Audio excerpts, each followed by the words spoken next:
gonza musindika ya sente eri abagalwa abo mu nyaffe Uganda ng'okwisa enkola ya tap send enkola eno nnungi ate nga yeesigika. Kati genda mu simu yo odownloadinge app ya tap send TAP olwono nawe weeyunga ku mpeereza ennungi mu kusindikira abagalwa abo. Kozesa promo code Kasuku nga toyawuddeemu. Abali mu UK ojja kufuna pound 10, Europe ojja kufuna euros 10, USA ojja kufuna dollars 10, Canada ojja kufuna dollars 10. Ate nga kino kisinzira mu nsimu oba oli. Kati gwe abadde atawaanyizibwa mu kusindika ensimbi eri abagalwa abo. Okumanya ebisingako okufuna app ya tap send ebifudde byangu nga tukusindikira abagalwa baffe ensimbi mu bwangu ddala.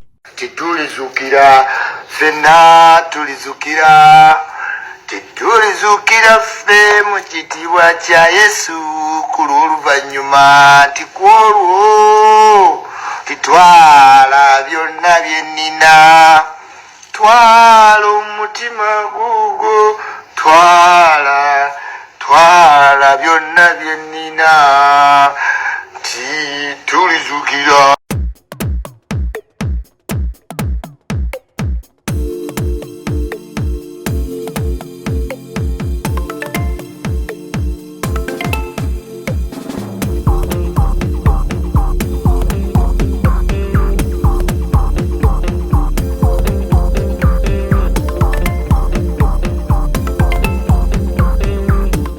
Alinzija ku nsi eno Mukama Katonda, ennaku ennumire mu ntaana eyo nga ndiyo nzekka, waziyidde nzikiza, sikyalina gwe njogera naye, bantu bonna bantekeko ettaka badduke, Ichuli sigale mmange eyo nzekka, bye saakola mbyejjuse, kati kambikolera omubigwe, ne buli bwe ndowooza kaseera ako omutima ne gwennyamira ne ngamba Ichuli yanguwa okole ekintu kino obudde buggwayo anti buli luki oluzibu oba osemberera entaanaayo.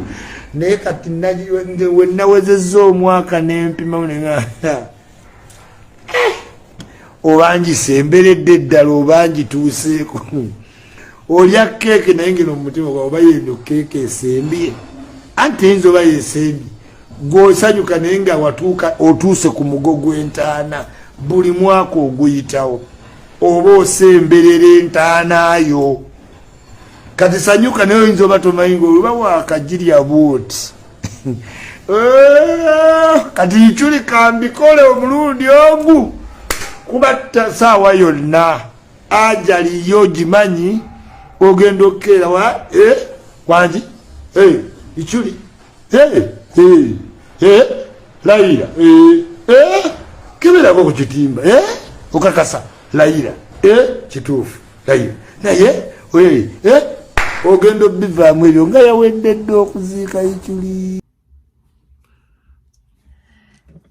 Roberto with Amarula playing for you on 933 KFM. Better information on the best music. You're listening to the Mighty Breakfast Brand and Pfizer. 26 minutes to the top of the hour. It is a Monday and Kuku gets to join us to give you an update in the world of entertainment. And it's been a very, very, very heavy weekend. Yeah. Saturday one that had so many events unfolding, many of which were very sad events. Yeah. So on Saturday night, I was from hosting a wedding, and so I pull up in this petrol station, right in Munyonyo, and these guys are like, "Hey, Mulondo, ngachitalo." So of course I'm like, "What do you mean?" It's like, "Hey, tonamanya," like kumanya bichi, and they showed me the video of Isma. And of course the first person I call, I'm like, Mr. Kuku, what happened?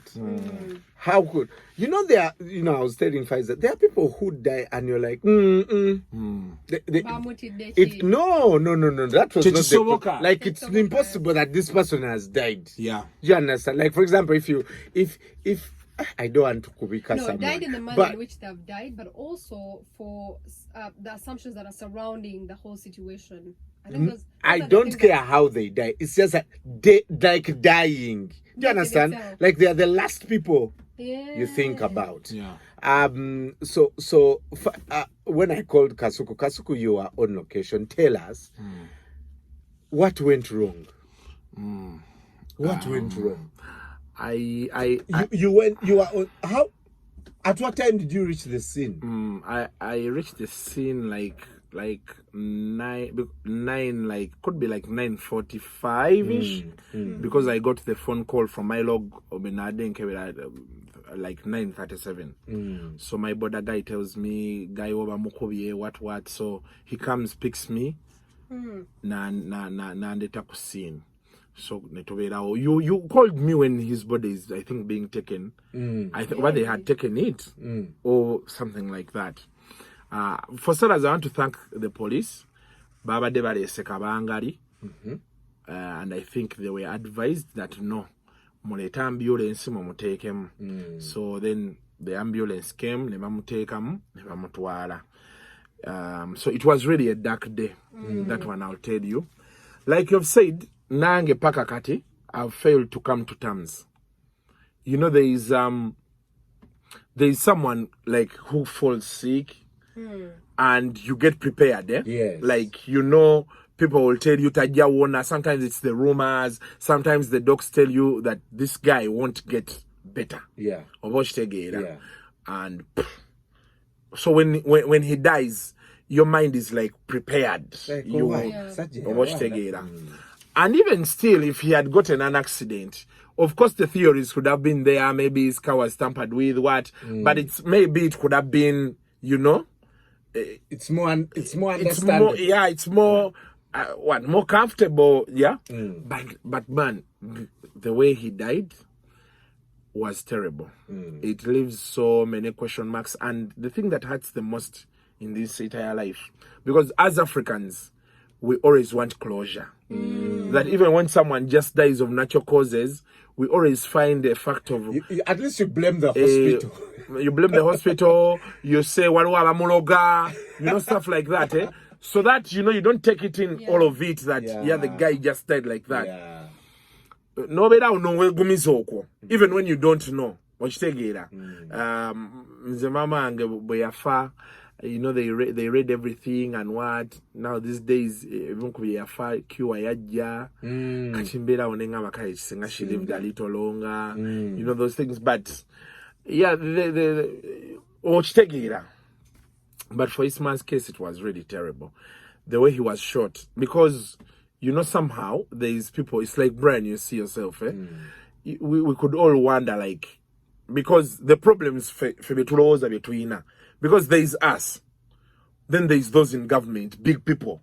So when they shoot like a soldier, a minister, an RDC, or anyone in government, the first thing we think about politics, you know those things. There are those things we think highly of. They are there. We you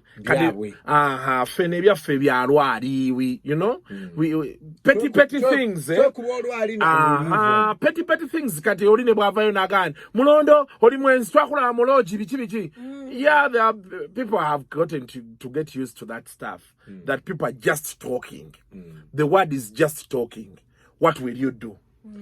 Now, so the way Isma died leaves us thinking that he was one of us, but we all were like, ayogera bwogezi. Yeah. Oshitegera mwogezi. Tobamanyi babologa. That was the new word that had come. Babologa tobamanyi, and by them, there are people we used to meet with him.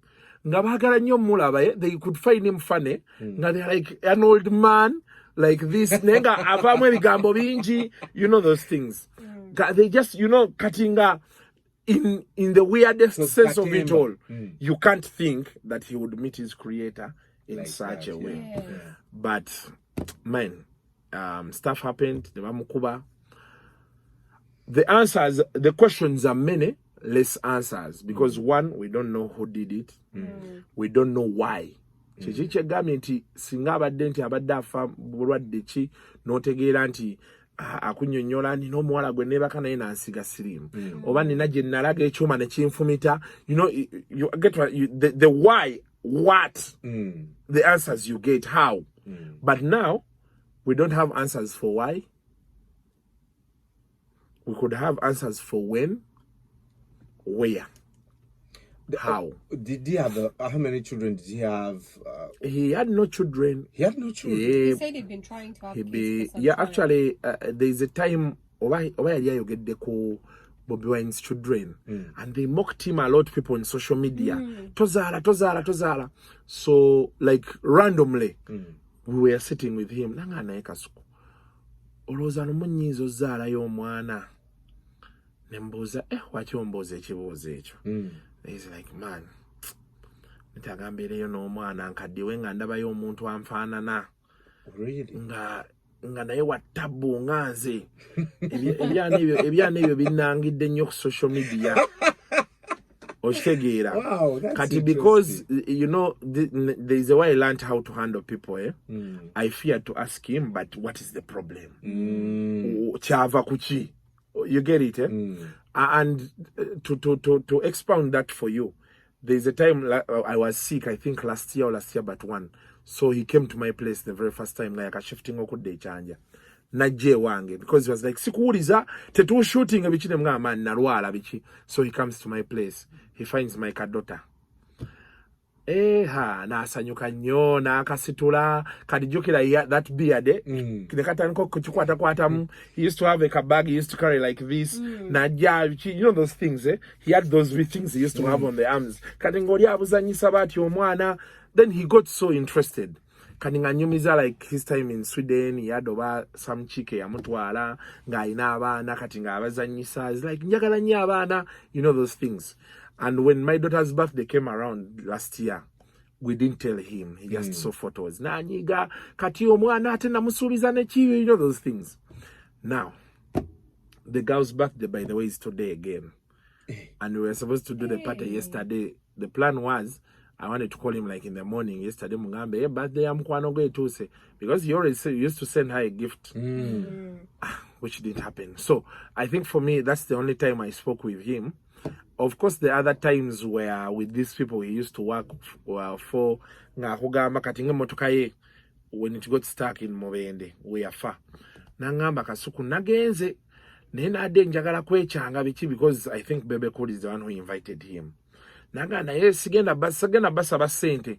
Carrier, he told me Carrier took over 1.5 from him, bringing the car from Mobende to this side. Yeah, that's the money. So he told me, sigenda basa basente, mayaba sajjabano. Mumasa yo bayinza okukola ki? Bayinza okutuuka ekintu ne bampa ekifo. Oba okitegeera. So saagala mbalage nti nina nnyo obuzibu, kankole nabo, then after tujja tuuka batuyite batukole ki? Batuwe tulye. Namugamba, okay, no problem. You can do what? Bw'oba kyosazeewo okukola. But of course that time emotoka yamulyako sente nnyingi okutuusa we yaŋŋamba nanga nina abasajja be nafunye ne bajja ne bapiikinga. Ne bampulira ebintu bye bakola ne bansaba bammi oba they asked him for 9M. But Alia, yes, Alia alina babadde akola nabo naye ng'emmotoka tebagikola. Like, you know how Ugandans we work. Onyiga bunyizi bwoti. Bushi bebe, shoko bebe jise nojinyigamu. Nekwatayo myezi 3. Nedamu nekola. Was driving a drone? He was, yeah, he had a drone. Okay. So that's more like him. And Kasuku, we've heard so many things about this thing. Yeah. And not to dwell on the you know, who shot. Yeah. We've seen videos from other people where meetings were organized here, there, this one. Meetings for what? Oh, why? Yeah. We've seen YouTube videos. But I want to ask you, Kasuku, Isma's death has also brought to light about how far do vloggers go? Ntimwogera nnyo ne mususa. That has been a point of contention, and I think because it is something we also used to talk with him, and there are some interviews we did, and you know he would ask, especially when now katinga yabakwata this safe cause what full figure we abasibyawo nga abuza. He was against their arrest, but he was saying also they also need to understand how far. You know, the thing about him was this, and it's something I told people. He was this guy you could talk with. And his understanding, very, very understanding. He's a guy who will tell you, Kasuku Wamanyi, awakoze nsobi, wetondera abantu kuba nange olaba nange neetonda nga nkoze ensobi abantu batusonyiwe abantu balina otegeera nti tuli boogezi tukola ensobi, you know those things. Then the next day you wake up and he has done really a video. That's yeah, and he was this guy in the heat of the moment. You don't attack him. So there was no way you could call him to tell him, man, nina video jendabye ya tabu. Bring it down. Or because you could not tell Isma to bring down a video. There are people who used to call him. He had his friends. Ngagamba walo guy yankubidde mu security. Nangamba video ya bulabe. Soka wetonde. Even when they arrested him the other time, he knew they were going to arrest him. They gave him a window. Nebamugana soka ofune wobeera ku Monday. Oje. But apologize, pull down the video. You get what I'm saying? Kati fenga tosobola kimunyonyola. So it had to be someone at that level. Yeah, there are people he used to talk about. Ngagani nachari wange mu security. I never got to know them. I never met them. But he always said, nachari wange mu security. Yangambye manya basajja banyivu.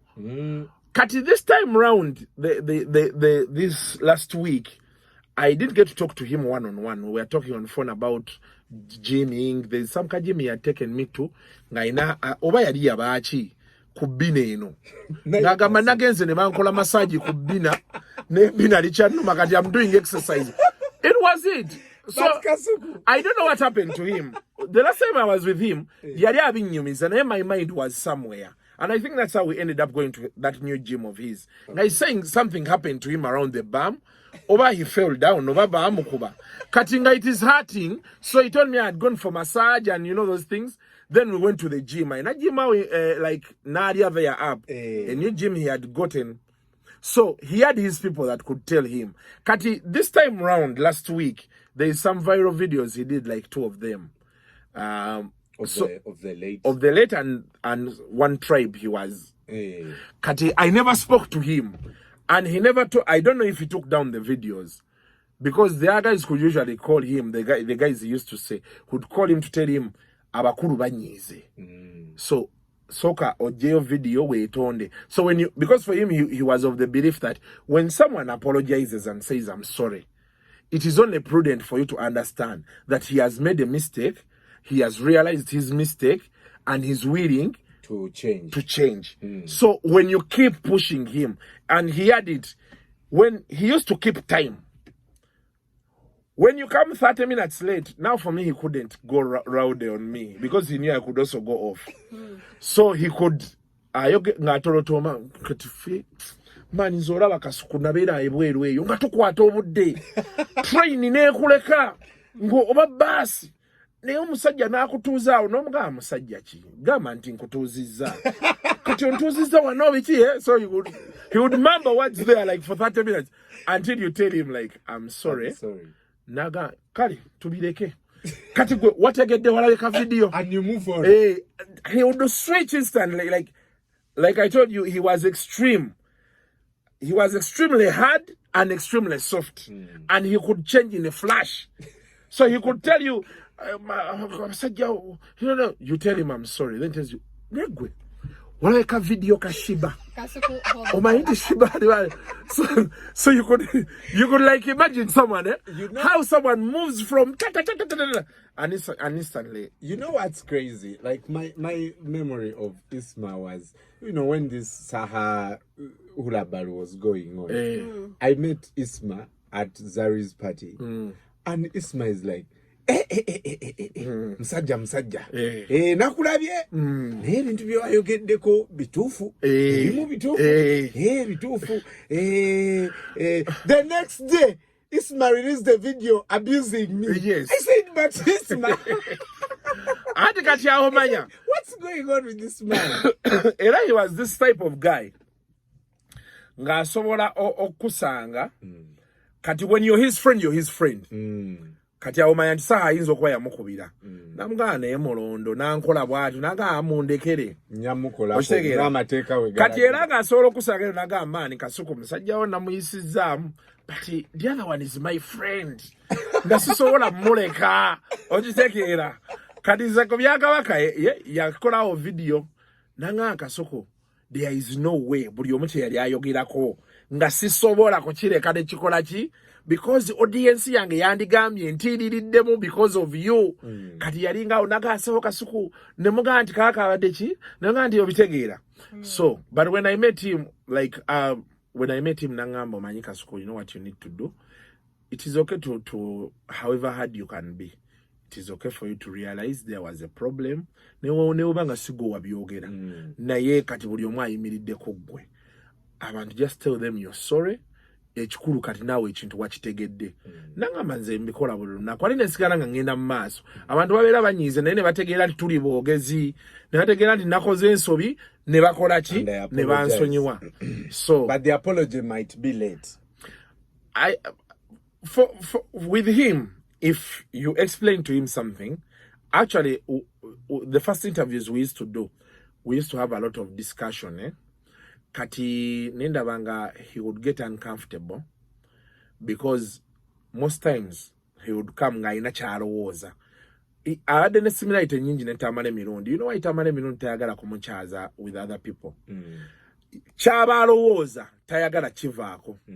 Oba kitegedde. Kati for you to try and show him to make sense of his opinion vis-a-vis what you see can corrupt his mind. N'atandika olowooza n'alaba naye kyayogera kituufu. Era ne Isma twabeeranga nga ne discussions bw'omunnyonnyolamu ekyo n'akiraba naga wamma Kasuku kala togenda olaba ng'ate yeekubye endobo. Oba okitegeera kati n'orealize ng'ate jjukira eri twatandikidde waggulu amaze okwogera bino byonna so n'ensalawo ne nga kati nja mmulekanga ayogere ekintu kye nga baakyagala so that it doesn't look like, you know, he just flashes in a bit and all those things. But how are vloggers now? Oh, of course, now this is a big blow because the challenge was Oluri. Chiringa bola abayimbi edda babalabanga just fwa. When musicians started buying houses, building houses, buying very nice cars, expensive cars, and you know all those things, people got to realize that Sibadongo. That is when most of the problems they have now began because then people started seeing them ngaffe. Okitegeera they could see them galo yabomulaba nga nani kata ne bamanya nti ekitegeeza bino beekoza byekoze and to make matters worse be batandika okutuula n'abanene buli kimu ne kikola ki kati naffe eno tubadde tulowooza bino ebya blogging most people badde bagamba abaasama bwasami nga basinga tebafaayo but now what has happened to Isma, one, it rings kati wajja kubaawo agamba kitegeeza. So kati buli omu waali just olina kubeera careful. The thing is now vloggers oba abeeyita ba bloggers they need to go and read something about amateeka agafuga amawulire. Okitegeera n'obeera nga operatingira mu space eyo okitegeera because now so many things are going to change. Of course, the fear of bumping off someone is now ripe in everybody's head. But it could go beyond because kati oli ategedde tebikyali byakusaaga. Okitegeera kyekigamba nti if we knew exactly why he was killed, kyandibadde kitugaidinga. You can also find a solution. Tuyinza olowooza nti he was bumped because of the things he says, naye nga he had personal issues with someone. Oba okitegeera. Justin Bieber with Ghost playing for you on 933 KFM. Better information on the best music for 7 minutes actually at the top of the hour. Kuku, you were saying before we wrap up, Kuku. I of course you shared so many moments with Isma, but what is your fondest memory of Isma? Of me and him? I think there are so many memories I can point out. But there is a time we went to King Saha's place. We besimbirawo ku Wuma. I think it was last year. Hey, we really had a good time. And by the way, people don't know. Saha and Isma, we are very, very good friends. More than us, people used to say us with him in public. They were tight like this. By nature, chibagatta. Nga batuula ne ba positioning mu kasonda ne badda ku kibagatta ekintu kyabwe and things could be really, you know. Right. He was very happy that day dancing. There's that song I sing abachala bagala chimu kasuko. He came, we are dancing. Nanga kati yibamu abachala bagala chimu ichuli. You know those things, eh? He was. I think that is my fondest memory of him. That day, he was very, very happy. Nga azina nga atesa nga is full behind saha nagamba saha jaja najja nga waga and you know all those things, but yeah, now he's gone. Ngafe ngaba namawulire, there is something we always want to look at is what do we learn from everything that has happened. Everybody out there needs to pick a leaf. One about living your life, enjoying your life, there is also minding your business. There is so many things we can choose to learn from there. About, you know, because the reality is we are going to have to get to a point where we have now to face head on what happened and what do we learn from it, whether we want or not. But right now people are still grieving, so some things we may not be able to say. When the right time comes, we have, as vloggers, you have to say that. Even as journalists, we are going to have to revisit certain things and ask ourselves, how do we proceed in the business of disseminating information and going forward? Yeah. So whether we want it or not, there are twina ebibuuzo bye tulina okwebuuza nga tebikwatagana ku Isma yafudde ki biki, because everybody at the back of their minds feels Isma bayinza okuba bamuserwa ebigambo byabadde akola byabadde ayogera. Kati fe abasigaddewo kyekiddako naddala ku nduulu z'abantu ababeera wano. Tuyina enduulu zivuga, naye kati tulina okuddayo ne twebuuza enduulu nga bwe zivuga tukoze tutya? Bwe tugendera mu layini ya information nti abadde ayogera ki, maybe nga kyekyakoze eki. Yes, because now that is a big question that we are going to have to tackle, but of course we shall tackle it. Right now emotions z'abantu ziri waggulu okitegeera kijja kubeera kizibu nnyo abantu abamu bannyonnyola ebintu ebimu era ogenda olaba nga batandise okumisquotinga ono bamisquotinga oli n'ebisigadde. So yeah, embeera yeeyo. We may never be able to replace, actually we shall never be able to replace Isma.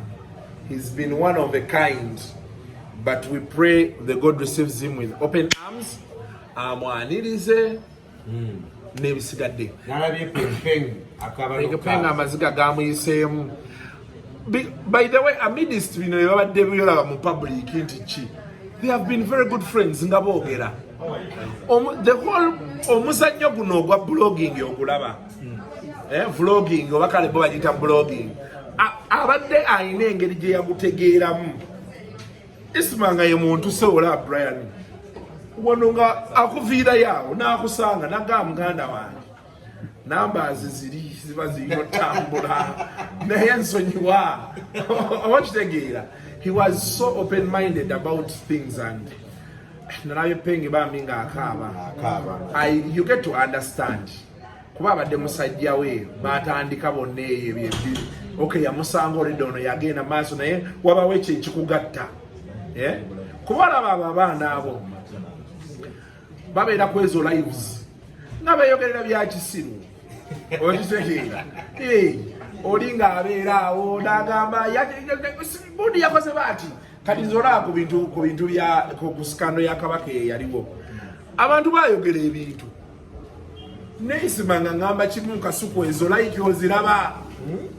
Abantu kali wabweru waggwanga oli najjaawo n'alyoka ayogera era Kasuku twamulabirawo Kasuku bwati ne bwati oli n'akwogerako n'akakasa nti Kasuku ali bwati nenga takumanyi kyayo takitegeera naye nga ye akugamba kimu nti man ekyo kye bayita blogging kati abo balaba awo enamba zaabwe zijjo tandikira ogenda balaba nga tebaddiridde mabega nga bagenze he used to yayinanga engeri gye yalinga explainingamu era yali tamanyi nnyo kunyiiga okutuusa ndowooza kati alina we yali wabadde alowooza nti atuuse nga tayagala nnyo ebimu kati adde ayagala ntandika bivaamu naddala zino petty fights z'ababuloga ng'agamba mbiruddemu ebbanga I feel tekikyali worth it katutandikwe njagala kukola kati tubikola ki bitwala mu maaso naye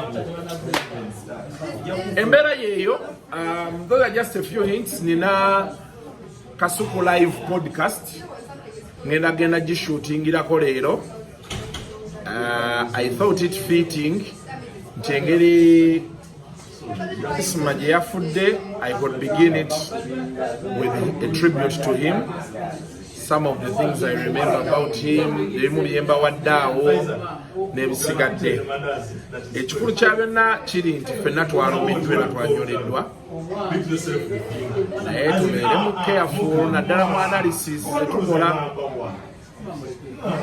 ate tuleme sigala mu bizibu. He was there before. I've been there before, so we can choose to learn from some of these things or we don't. The choice is ours. But regardless, life goes on.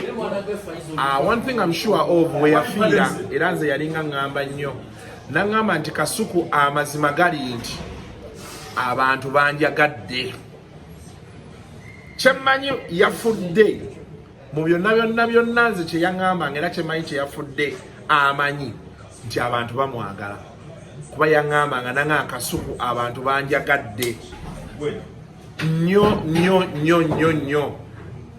ekyo kyo I am sure there is no doubt he knew how much people loved him. Era beyava Dubai bwava Dubai yaŋŋamba Kasuku natuuka eri ne bampa emmotoka beeti ebyana nga binjagala abantu nga banjagala maani Kasuku abantu banjagadde nnyo mu bulamu bw'ensi eno ne mugamba abantu bakwagala Ichuli kuba waliwo yatuulanga n'agamba mbadde nkuleetedde ka breakfast onoolya enja kulya onoolya naye bangamba tolya gundi ntangawuzi sizima kati awasijja sobola togenda kunywa yesobola sausage ozirya zo sausage enzirya zimpe tugende ngende mu meeting so kati yalinga ngambaawo nangamba nti Kasuku abantu banjagadde nnyo olaba nkola bino actually yenooza ekintu kye ate lwakuba nti eventually yakimanyiira yaŋŋamba Kasuku olaba nkubye Bobi Wine lino ebbanga lyonna naye nkyalina numbers akasajja k'amaanyi naye olaba nkakubye bwatyo bye yayogeranga naŋŋamba Kasuku ku bintu byonna bye tuwogedde sebo gwe n'okeera ku makya nina mwenkeera ku makya neŋŋamba oba leero tebagenda bbeerako ogenda okugira bwoti nga batandise Jaja good Jaja nice the cash crop the raw material nga sebo mutambula naye abantu nga bamu Isma naye munaye byebyo byabaddewo zino ziri dakiika 3 kali akantu tukabalekere interview yaffe gye twasooka okukola naye kyetaagisa ngamba naye bakoze naye obudde tebubeere bungi nnyo obwo 1 hour 20 minutes abantu banaziraba okay ngenda kubalekera interview gye nasookera ddala okukola ne Isma All Access. The first time I met him nangamba Kasuku maani nze bulijjo mbadde nga nkulaba talk show nga tugiwulire Sweden online twajuga ebiseera twali tunagenda ku Facebook ku YouTube katugiwulira era bulijjo nga nninda olunaku luno bwe lunaabeerawo. It's something that he had Isma nga mu mbeera gy'abaddemu nga wakabi naye nga bwa meeting omuntu ng'abadde nti kali nga olanga asobola meeting omuyimbi ne bwaba minisita n'agamba Kasuku n'adde mu ofiisi ya minisita naye gwomanyi nga omusajja ansanyukira kyokka ate nga ffe be basajja be tutya naye nga mmanyi naye gwe Kasuku omanyi kyekitegeeza kati awo n'alyoka akuzaayo twabeeranga e Sweden nga simanyi nti bino ebintu tunaabituukako you know that stuff so yeah naye nange wenamusinga n'okusooka nangamba Kasuku maani bulijjo nga nninda ngamba ddiwe tunaakola naye munaaye nangamba ojja ne tukolanga wano buli Friday biki ne tutandika okukola paka gye kiggweredde nakolekera interview eyo olere nga ogiraba alaba tulabe until next time mubeere bulungi mweraba